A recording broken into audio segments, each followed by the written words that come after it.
Muy buenos días, estimados hermanos. Qué gusto saludarlos nuevamente. Sean bienvenidos a este segmento Reflexiones de Vida.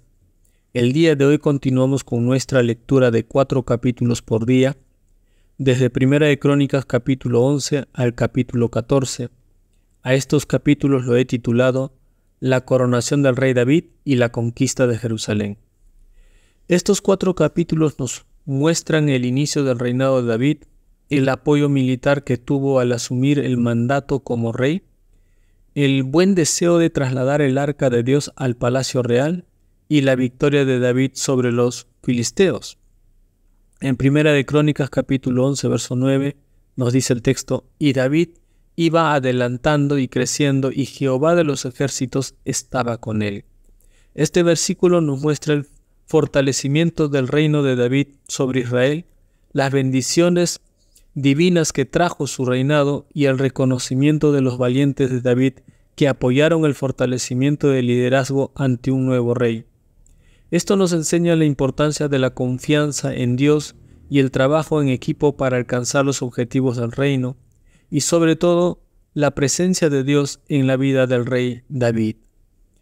Dice el texto: y Jehová de los ejércitos estaba con él. Todo esto era posible y surgió de esta forma justamente porque David estaba delante del Señor y oraba y hacía todo aquello de acuerdo a cómo Dios lo guiaba. En Primera de Crónicas 12:38 nos dice el texto: todos estos hombres de guerra dispuestos para la batalla vinieron con corazón perfecto a Hebrón para hacer rey a David sobre todo Israel, y también todos los demás de Israel eran de un solo corazón para hacer rey a David. Este versículo nos muestra el apoyo militar a David, la unanimidad en aceptar a David como rey de todo Israel. Cada tribu de Israel participó en el reconocimiento del nuevo rey. Esto nos enseña la importancia del propósito común del pueblo y el funcionamiento efectivo del liderazgo. Estos estaban dispuestos para la batalla, tenían un mismo sentir y reconocían la autoridad de David como rey de Israel. Esto era posible porque David estaba en la presencia del Señor y había una unidad espiritual. Los militares y todo el pueblo veían en David aquel sello que Dios había puesto de su presencia. En Primera de Crónicas capítulo 13 verso 12 nos dice el texto: y aquel día David tuvo miedo de Dios y dijo: ¿cómo he de traer a mí el arca de Dios? Este versículo refleja la reverencia y el respeto hacia la santidad de Dios y sus mandamientos.